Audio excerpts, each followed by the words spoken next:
Assalamualaikum warahmatullahi wabarakatuh.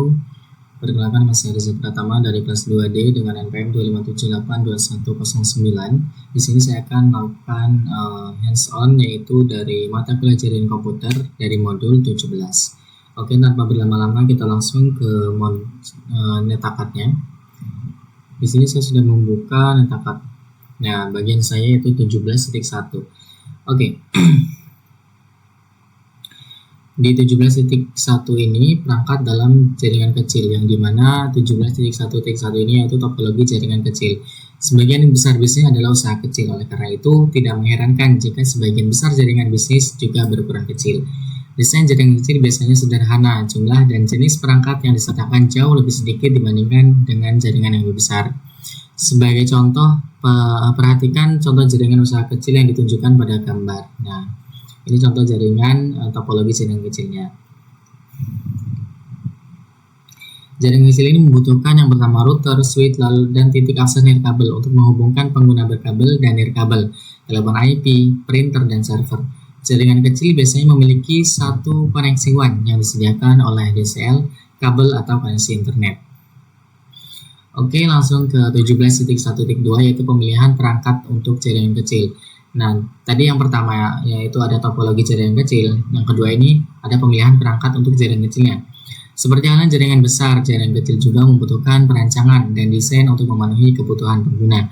Perencanaan memastikan bahwa semua persyaratan, faktor biaya, dan opsi penerapan dipertimbangkan dengan sebagian mungkin. Oke, yang pertama itu pemilihan perangkat untuk jaringan kecil ada biaya. Perangkatnya itu biaya sebuah switch atau router ditentukan oleh kapasitas dan fitur-fiturnya. Ini termasuk jumlah dan jenis port yang disediakan serta kecepatan backline. Lalu di sini ada juga kecepatan dan jenis port antarmuka, di mana kecepatan dan jenis port antarmuka ini memilih jumlah dan jenis port pada suatu router atau switch merupakan keputusan penting. Komputer yang lebih baru memiliki NIC 1 Gbps bawaan, beberapa server bahkan mungkin memiliki port 10 Gbps. Yang ketiga itu ada kemampuan terluas, lalu ada fitur dan layanan sistem operasi. 17.1.3 yaitu pengalamatan IP untuk jaringan kecil, yang dimana saat kita mengimplementasikan jaringan, buat skema pengalamatan IP dan gunakanlah. Semua host dan perangkat dalam suatu jaringan internet harus memiliki alamat yang unik.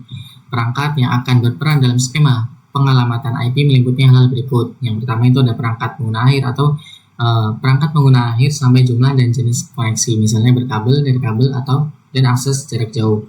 Lalu ada server dan perangkat peripheral, misalnya printer dan kamera keamanan. Yang ketiga ada perangkat perantara termasuk switch dan titik akses. Nah, di sini ada tabel yang dimana itu jenis perangkat, lalu tentang alamat IP yang dapat diterapkan, lalu dirangkum sebagai. Nah, dan sebagai ini adalah hasil akhirnya.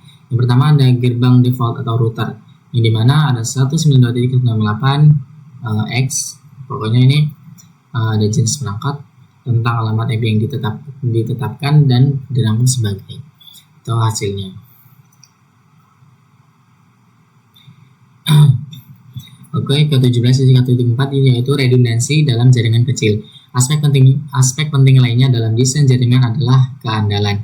Bahkan bisnis kecil pun seringkali sangat bergantung pada jaringan mereka untuk operasional bisnis. Kegagalan jaringan dapat sangat merugikan. Tentu saja untuk menjaga tingkat keandalan yang tinggi, redundansi diperlukan dalam desain jaringan. Redundansi membantu menghilangkan titik kegagalan tunggal.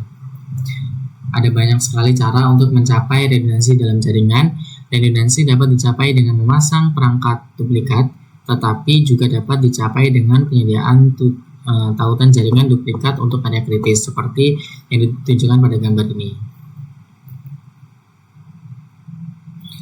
Ini 17.1.5 yaitu manajemen lalu lintas. Tujuan dari desain jaringan yang baik, bahkan untuk jaringan kecil, adalah untuk meningkatkan produktivitas karyawan dan meminimalkan waktu henti jaringan. Administrator jaringan harus mempertimbangkan sebagai jenis lalu lintas dan penanganan dalam desain jaringan. Router dan switch dalam jaringan kecil harus dikonfigurasi untuk mendukung lalu lintas real time, seperti suara dan video. Dengan cara yang tepat relatif terhadap lalu lintas dan data lainnya, Sebenarnya desain jaringan yang baik akan menerapkan kualitas layanan QoS. Oke, cukup sekian video dari saya. Apabila terdapat kesalahan, saya mohon maaf. Baik, perkenalkan nama saya Salsabila Aulia Zahra dari kelas TRI 2D dengan NPM 257821111. Baik, di sini saya akan menjelaskan di bab 17.2 tentang aplikasi dan protokol jaringan kecil.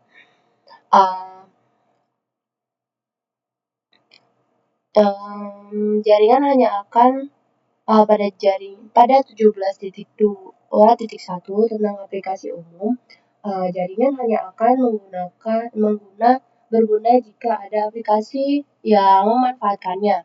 Ada dua jenis utama program yang berhubungan dengan jaringan, yaitu aplikasi jaringan, contohnya brosur, email client, WhatsApp, desktop, dan lain-lain. Aplikasi ini sadar jaringan dan langsung berkomunikasi menggunakan protokol lapisan aplikasi.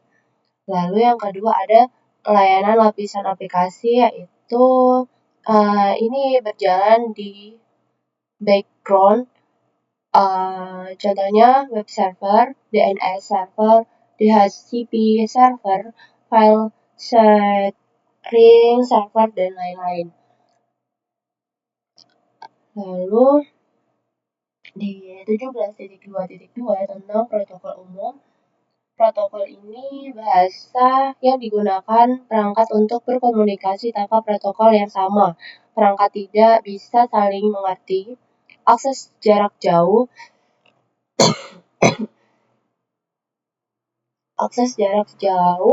yaitu telnet, lama, tidak aman. Lalu ada SSH, pengganti yang aman menggunakan enkripsi sangat penting untuk administrator.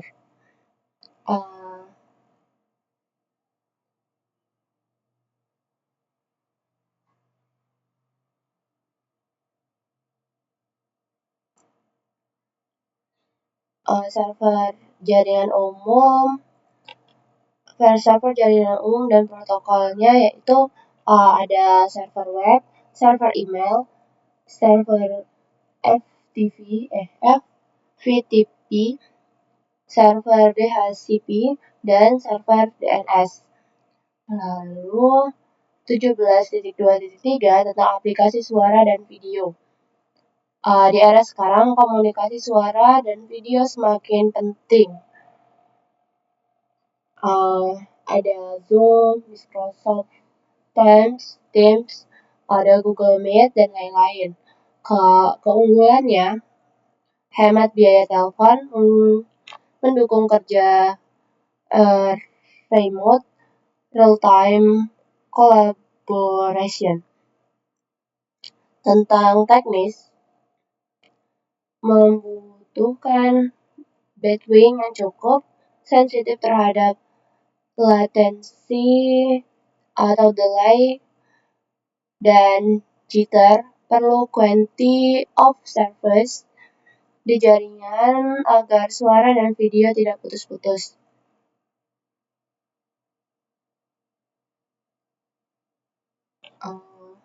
Mungkin sekian dari itu. Perkenalkan, nama saya Gon Christian Pangaribuan dengan NPM 257822040. Di sini saya ingin melanjutkan, yaitu membangun jaringan kecil di chapter 17 atau modul 17. Jadi kita melanjutkan habis dijelaskan oleh teman saya di 17.3, saya lanjutkan di 17.4, yaitu verify connectivity with the ping, teman-teman.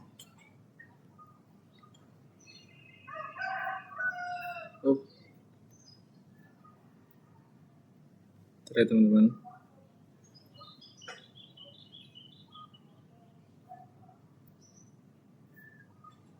Nah, di sini baik jaringan kita kecil dan baru, kita sedang mengingatkan skala jaringan yang sudah ada.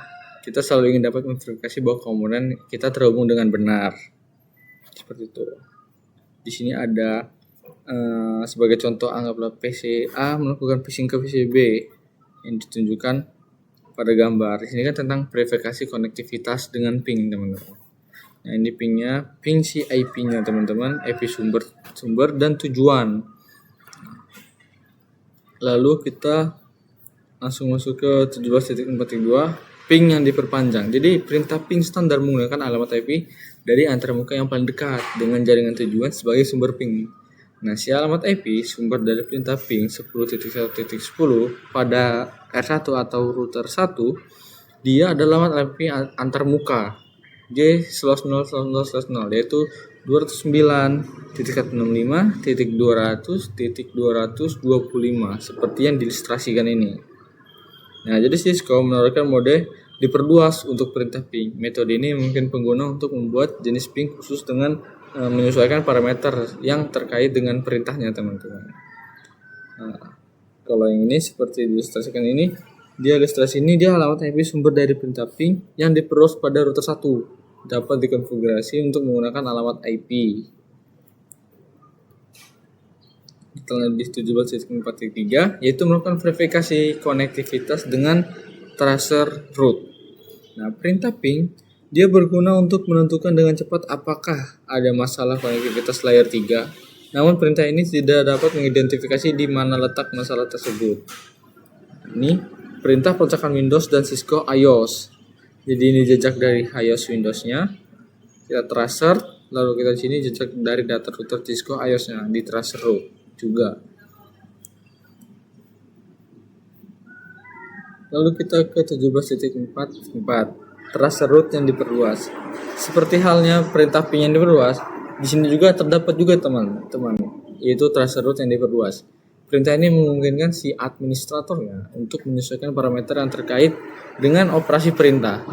Hal ini berguna dan menemukan masalah saat memecahkan masalah loop routing.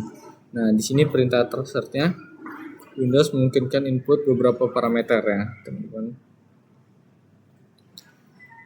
Nah, di sini opsi tracer rootnya, dia akan catatan menekan enter akan menerima nilai default yang ditunjukkan. Sebagai contoh, anggaplah kita ingin menguji konektivitas ke PCB dari LAN 1. Nah, meskipun ini dapat diverifikasi dari PC A, tracer root yang diperluas dapat dikonfigurasi pada router 1, teman-teman. Seperti itu. Kita langsung masuk ke 17.4.5, yaitu garis dasar jaringan. Salah satu alat paling efektif untuk memantau dan memecahkan masalah kini jaringan adalah dengan menetapkan garis dasar kinerja jaringan. Membuat garis dasar kinerja jaringan yang efektif dilakukan dalam jangka waktu tertentu. Dia mengukur kinerja pada berbagai waktu dan beban akan membantu menciptakan gambaran yang lebih baik. Nah, seperti ini contoh output ping berikut ini ditangkap yang disalin di dalam file teks. Oh, di sini tanggalnya 19 Agustus 2019 pukul 8.14.43. Nah, perhatikan bahwa waktu tempuh balik ping kurang dari 1 ms. Sebulan kemudian ping tersebut diulangi ditangkap di 19 September juga di pukul 10.18. Di sini waktu tempuh bolak-balik ping jauh lebih lama yang mengindikasikan potensi masalah. Jadi itu. Dan selanjutnya untuk praktikum 17.5 akan dijelaskan oleh kawan saya selanjutnya. Di sini saya ingin melanjutkan penjelasan dari teman saya. Perkenalkan, nama saya Mita Fisnadori dengan IPM 25782102 dari TRI 2D. Di sini saya ingin melanjutkan 17.5 yaitu host and iOS comments ya. Nah, pada 17.5 ini kita mempelajari perintah atau komen yang digunakan untuk melakukan pengecekan dan troubleshooting jaringan. Nah, comment ini digunakan baik pada komputer pengguna atau host maupun pada perangkat jaringan Cisco. Nah, seperti router dan switch. Dengan menggunakan comment ini, administrator dapat memeriksa konfigurasi IP address, status interface, tabel ARP, routing, hingga kondisi perangkat jaringan secara keseluruhan. Nah, di sini 17.5 menjelaskan cara melihat konfigurasi IP address pada sistem operasi Windows host. Nah, perintah yang paling penting digunakan adalah ipconfig. Perintah ini akan menampilkan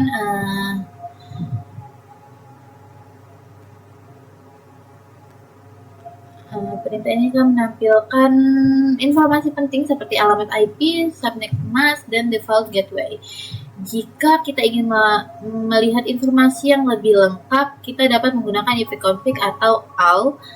Perintah ini juga akan menampilkan MAC address, lalu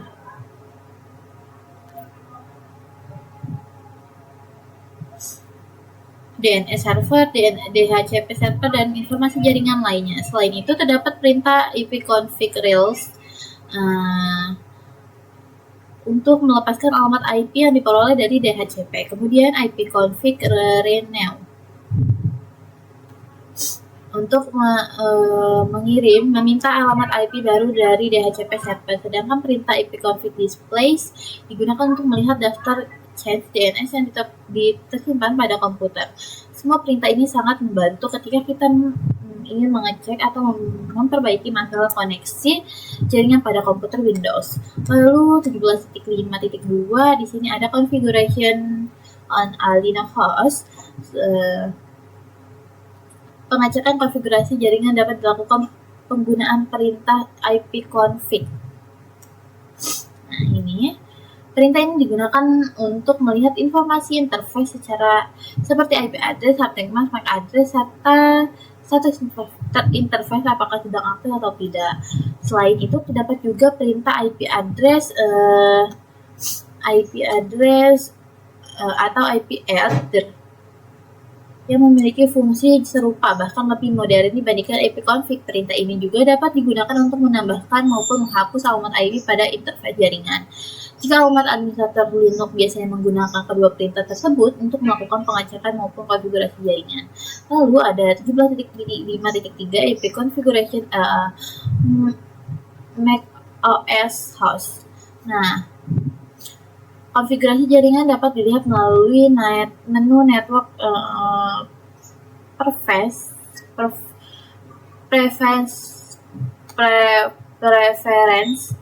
Nah, namun jika menggunakan terminal, administrator dapat memakai perintah ipconfig untuk melihat informasi IP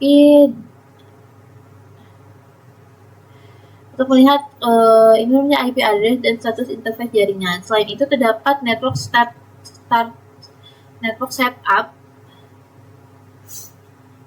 yang digunakan untuk melihat daftar layanan jaringan serta sedia. Kemudian perintah network setup get info Wi-Fi berfungsi menampilkan informasi lengkap mengenai salah satu informasi mengenai layanan jaringan seperti IP address, subnet mask, router, hingga pengaturan IPv6. Lalu di sini ada 17.5.4 the ARP command. Nah, perintah ARP A digunakan untuk menampilkan isi ARP change, yang yaitu daftar pasangan antara IP address dengan MAC address yang pernah diakses oleh komputer. Perintah ini sangat berguna ketika administrator ingin memastikan apakah satu perangkat sudah dikenal oleh komputer. Nah, apabila sebuah perangkat dihubungi, maka perangkat tersebut belum akan muncul pada ARP change. Oleh karena itu, biasanya administrator melakukan ping terlebih dahulu agar data perangkat masuk ke ARP. Nah, selain itu, ARP change juga dapat dihapus menggunakan perintah tertentu agar data yang tersimpan dapat diperbarui. Maaf. Nah, selanjutnya 17.5.5 Common Show Command Revisit. Nah, selanjutnya kita disuruh membahas perintah show pada Cisco iOS. Nah, perintah show digunakan untuk melihat konfigurasi dan kondisi perangkat jaringan. Contohnya adalah show running config digunakan untuk melihat konfigurasi yang sedang aktif pada router atau switch. Lalu show interface digunakan untuk melihat kondisi setiap interface. Show IP interface digunakan untuk melihat informasi IP pada interface. show arc digunakan untuk melihat table arc, lalu show IP router digunakan untuk melihat table routing, lalu show protocols digunakan untuk mengecek status protokol jaringan, dan show version digunakan untuk melihat versi sistem operasi Cisco IO seperti beserta informasi perangkat. Nah, perintah ini sangat sering digunakan saat melakukan monitoring maupun troubleshooting jaringan. Nah, selanjutnya 17.5.6 the show CDP Neckboard command. Nah, pada subbab ini kita membahas perintah show CDP Neckboards. Nah, CDP atau Cisco Discover Protocol merupakan protokol milik Cisco yang digunakan agar perangkat Cisco dapat saling mengenali sebagai perangkat terhubung secara langsung. Dengan menggunakan perintah show CDP Neckboards, kita dapat mengetahui nama perangkat tetangga, port yang digunakan, tipe perangkat, serta platform yang dipakai. Selain itu, terdapat juga perintah show CDP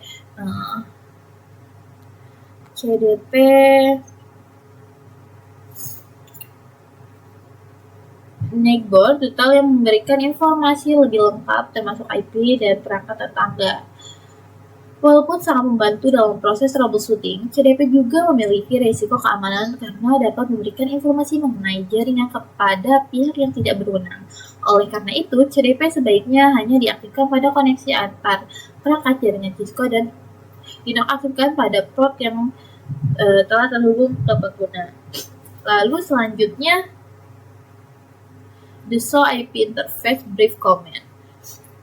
Nah, terakhir subbab 17.5.7 ini kita membahas perintah show IP interface brief. Perintah ini merupakan salah satu komen yang paling sering digunakan oleh administrator jaringan karena dapat menampilkan ringkasan seluruh interface yang ada pada router maupun switch. Nah, informasi ini ditampilkan meliputi nama interface, lalu IP address, metode configuration, status interface, dan status protokol. Jika status menunjukkan up atau down, berarti interface berfungsi dengan baik. Apabila down atau down,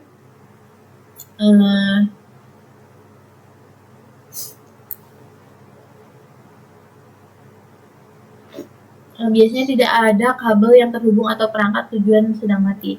Sedangkan administrator down berarti interface tersebut dinonaktifkan secara manual.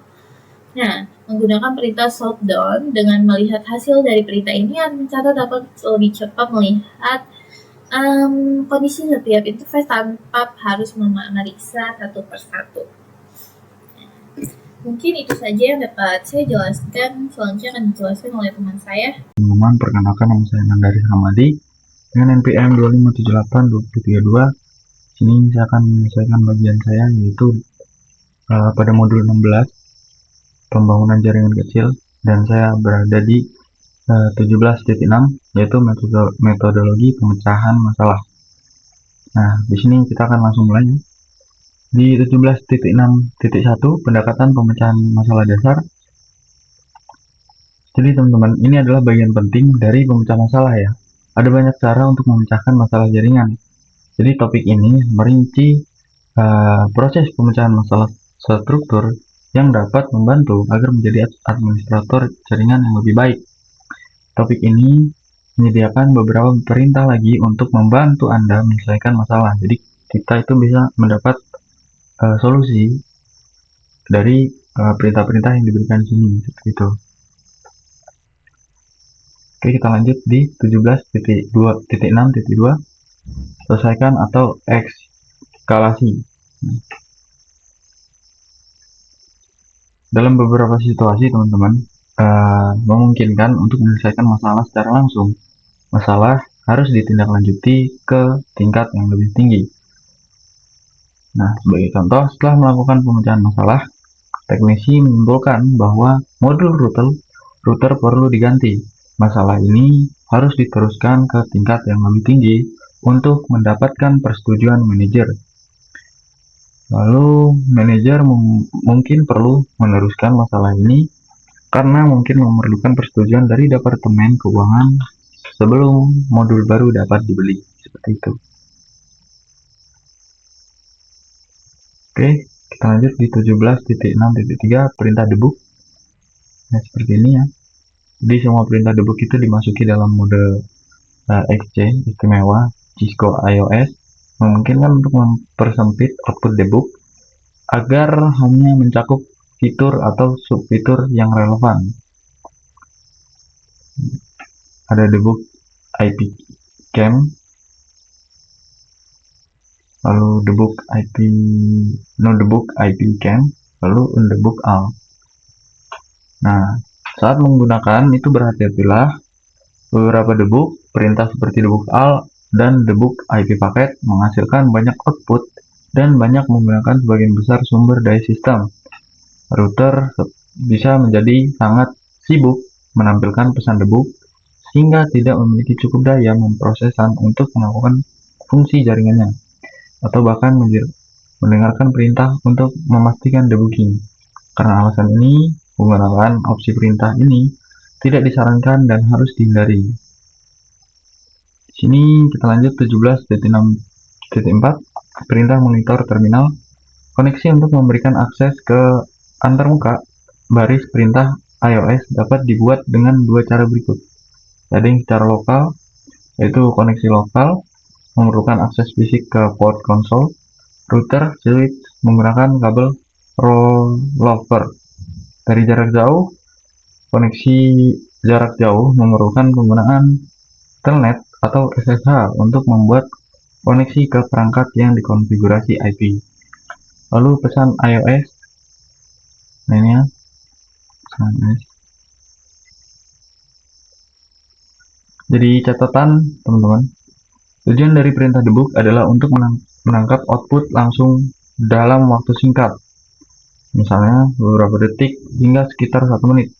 Selalu dinonaktifkan debug jika tidak diperlukan, seperti itu.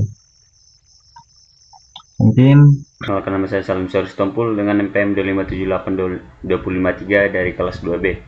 Oke, baik, pada video hands-on kali ini saya akan menjelaskan bagian 17.7, yaitu yang sebelumnya saya akan melanjutkan dari penjelasan yang dijelaskan oleh teman saya. Di sini saya akan menjelaskan 17.7 yaitu tentang skenario pemecahan masalah. Oke, langsung saja masuk ke 17.7.1 yaitu tentang operasi duplex dan masalah ketidaksesuaian. Banyak masalah jaringan umum dapat diidentifikasi dan diatasi dengan sedikit usaha. Nah, sekarang kita memiliki alat dan proses untuk memecahkan masalah jaringan. Topik ini membahas beberapa masalah jaringan umum yang mungkin kita temukan sebagai administrator jaringan. Nah, terdapat dua mode komunikasi duplex, yaitu yang pertama half duplex, yaitu komunikasi terbatas pada pertukaran data satu arah pada satu waktu. Yang kedua full duplex, yaitu komunikasi diperolehkan untuk dikirim dan diterima secara bersamaan. Di sini ada gambar komunikasi setengah duplex, yaitu switch 1 mengirim atau terima S2. Komunikasi duplex penuh, yaitu switch 1 mengirim dan menerima secara bersamaan untuk S2. Nah, di sini ada fitur negosiasi otomatis. Ethernet mempermudah konfigurasi, meminimalkan masalah, dan memaksimalkan kinerja tautan antara dan dua tautan Ethernet yang saling terhubung. Perangkat yang terhubung pertama-tama mengumumkan kemampuan yang didukungnya, lalu memilih mode kinerja tertinggi yang didukung oleh kedua ujung, misalnya switch dan router pada gambar di bawah ini. Nah, jika salah satu dari dua perangkat yang terhubung beroperasi dalam mode full duplex dan perangkat lainnya beroperasi dalam mode half duplex, maka terjadi ketidaksesuaian. Meskipun komunikasi data akan terjadi melalui tautan, dengan ketidaksesuaian duplex sinergi atau tautan akan sangat buruk.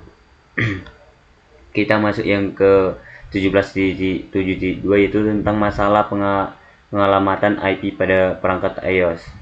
Masalah yang berkaitan dengan alamat IP kemungkinan akan mencegah perangkat jaringan jarak jauh berkomunikasi. Karena alamat IP bersifat hierarkis, setiap alamat IP yang diberikan kepada perangkat jaringan harus sesuai dengan rentang alamat di jaringan tersebut. Dua penyebab umum dari kesalahan penugasan IP versi 4 adalah kesalahan penugasan manual atau masalah yang terkait dengan DHCP. Administrator jaringan seringkali harus menetapkan alamat IP secara manual ke perangkat seperti server dan router. Jika terjadi kesalahan selama penetapan, maka masalah komunikasi dengan perangkat tersebut sangat mungkin terjadi. Nah, pada perangkat iOS gunakan perintah show IP interface atau show IP interface brief untuk memverifikasi alamat IP versi 4 apa yang ditetapkan ke antarmuka jaringan. Masuk ke 17.7.3 yaitu masalah pengalamatan IP pada perangkat akhir. Pada mesin berbasis Windows, ketika perangkat tidak dapat menghubungi server DHCP, Windows akan secara otomatis menetapkan alamat yang termasuk dalam rentang 169.254.00/16. Itu fitur ini disebut pengalamatan IP pribadi otomatis atau APIPA dan dirancang untuk memfasilitasi komunikasi dalam jaringan lokal. Seringkali komputer dengan alamat APIPA tidak dapat berkomunikasi dengan perangkat lain di jaringan karena perangkat tersebut kemungkinan besar tidak termasuk dalam jaringan 169.254.0.0/16. Situasi ini menunjukkan masalah penugasan alamat IP otomatis yang perlu diperbaiki. Untuk 17.7.4 yaitu tentang masalah gerbang default, yaitu gateway default untuk perangkat akhir adalah perangkat jaringan terdekat yang dapat meneruskan lalu lintas ke jaringan lain. Jika suatu perangkat memiliki alamat gateway default yang salah atau tidak ada, perangkat tersebut tidak akan dapat berkomunikasi dengan perangkat di jaringan jarak jauh. Karena gateway default adalah jalur ke jaringan jarak jauh, alamatnya harus berbeda di jaringan yang sama dengan perangkat akhir. Untuk mengatasi masalah konfigurasi default gateway yang salah, yaitu pastikan perangkat memiliki default gateway yang benar. Jika alamat default diatur secara manual tetapi salah, cukup ganti dengan alamat yang benar. Pada router gunakan perintah show IP router show IP route untuk menampilkan tabel routing dan memverifikasi bahwa gateway default yang dikenal sebagai route default telah diatur. Oke, lanjut untuk 17.7.5 itu memecahkan masalah DNS. Nah, seringkali pengguna salah mengaitkan pengoperasian tautan internet dengan ketersediaan DNS. Keluhan pengguna seperti jaringan sedang down atau internet sedang down. Nah, alamat server DNS dapat ditetapkan secara manual atau otomatis. Administrator jaringan seringkali bertanggung jawab untuk menetapkan alamat server DNS secara manual pada server dan perangkat lain. Sementara DHCP digunakan untuk menetapkan alamat server DNS secara otomatis kepada klien.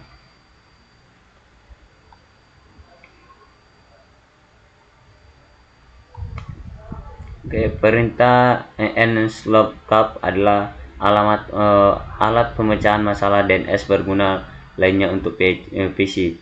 Dengan nslookup, pengguna dapat secara manual memasukkan query DNS dan menganalisis respon DNS. Perintah nslookup menunjukkan output untuk query www.cisco.com. Untuk 17.7.6 yaitu tentang paket tracer, kita lewat aja. Dan untuk 17.7.7 yaitu lab memecahkan masalah. Oke, untuk penjelasan 17.7 mungkin cukup sekian. Saya akhiri. Wassalamualaikum warahmatullahi wabarakatuh.